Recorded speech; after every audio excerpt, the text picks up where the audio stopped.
So let me ask you a question. Anybody out there wait until your eyes start to burn and then blink? Doesn't sound very efficient, does it? How about waiting until you're about ready to pass out and then taking a breath? That doesn't sound too good either. How about waiting until you're stiff, tired, and uncomfortable and then stretching and changing positions? That may be a little bit closer to your reality.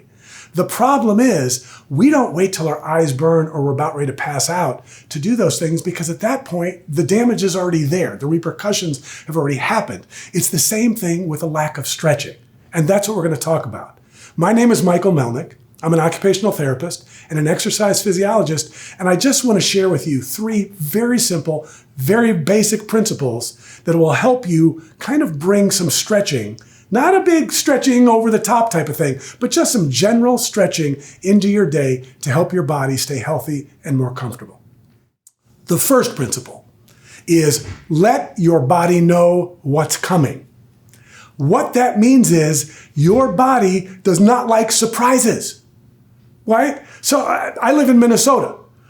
Could be late at night, could be the middle of winter. During the night, there's a little bit of rain, it freezes. Walk outside. What happens on that first step outside the door? It's this, right? My body parts here are going rip, rip, rip, rip. What are they telling me? Did not see that coming, right? Here's the issue. Warming up is such a natural thing. Anybody out there, you don't even have to be a baseball fan. Baseball game could be about to start. What do you notice? You'll notice the pitcher out on the mound, and what are they doing? They're just playing catch with the catcher. Guess what they're doing? They're saying to their shoulder, something's coming.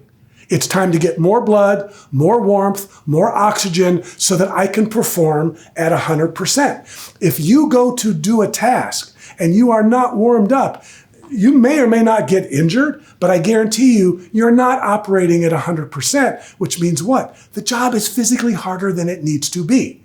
So just saying to your body, I'm getting ready to lift something, I'm getting ready to push something, just on your way to doing it, just open these things up a little bit so that when you do it for the first time, it's not a shock to the body.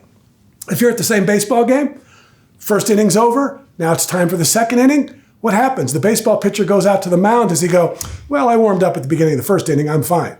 No, what does he do? I've been sitting on the bench for 10 minutes or 20 minutes or 30 minutes. Guess what? My body thinks I'm still on the bench. I need to do this and say, no, we're not on the bench anymore, right? So when you take your breaks, when you have your lunch, when you have been sitting in your vehicle for a while, when you get out, just remember that that's where your body still thinks you are until you let it know that something else is coming, all right? So the first one is let your body know what's coming.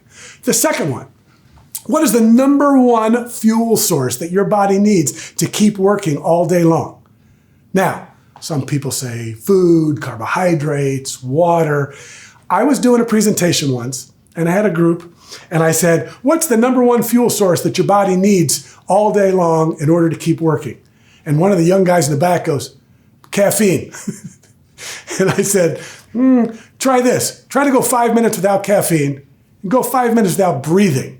The number one fuel is oxygen. And the guy sitting next to him said, he'll look the same. Oxygen or caffeine are just as important to this guy. I said, well, then at least do both. The number one fuel source that your body needs during the day is oxygen. Now the question is, how do you get it into your body, right? And people will say, oh, Michael, if you want oxygen in your body, you got to breathe. I said, well, now watch this. I'm working with a tool all day long. I'm really working hard. The muscles are all tight. And pretty soon I start to feel a burning in the muscle, right? I need to get some oxygen into that muscle. Can I get oxygen in there by going, is breathing going to be effective enough? That's step one of breathing. Now what do I need to do? I need to put the tool down for a second. And what do I need to do? I need to breathe at the location. Watch sprinters before a race. What are they doing? They're making sure that their legs can breathe up until the very last second before they take off. When you are doing a task, particularly a high demand task with a lot of repetition, make sure that in between you breathe. We see this at the gym and it looks perfectly normal. Somebody will go to do, 3 sets of arm curls. They get done with the first set. They don't go, okay, you're going to have to do some more. Just stand here and wait. What do? They go, okay, make sure we get some refill of oxygen in there because we're going to have to go do it again. And if I do not do that, then my body is getting weaker and my risk goes up. So we've got let your body know what's coming. We've got make sure that you let your body breathe. And then the third one is remember the rule of opposites. Here's what that means. What direction do people tend to go as they age? The head goes forward, the shoulders round forward, the back flattens out, right? What direction do people tend to go as they work? The head goes forward, the shoulders go forward, the back flattens out. You want to get really good at your job, just get old. One of the number one areas of flexibility that we lose as adults is the ability to backward bend. Why? Because we don't have any jobs back here. They're all this way. So what do I want to do during the day? I want to look at the movements and positions that I do, and then I want to mix it up. What does that mean? If my job requires me to work with my arms in front of my body all day long, I want to bring them back once in a while. Why? Because this is a normal movement too. If I have to bend forward to work this way, then I want to add this as well. What it's saying to my body is, just because I do this as a job does not mean that this isn't a movement that I still want to be able to do as I get older. Otherwise, we're going to start to notice these changes. So, when you're out there and you're working, number one, before you get started or after breaks, let your body know what's coming. That's the warm-up. The second thing is make sure that you're getting oxygen into the working muscles, right? And then the third thing is to remember the rule of opposites. Let me share one quick story with you. I don't know how many of you out there are owned by a cat, right? Cats do not allow themselves to be owned. They're pretty much in charge. Here's the thing. I apologize ahead of time. This is for cat lovers. You're not going to like this story. And this is for demonstration purposes only. But I want you to go up to an old cat, an ancient cat, old, curled up in a ball, sound asleep. All right? Grab that sucker by the crook of the neck and toss it up in the air. Right? Again, I apologize.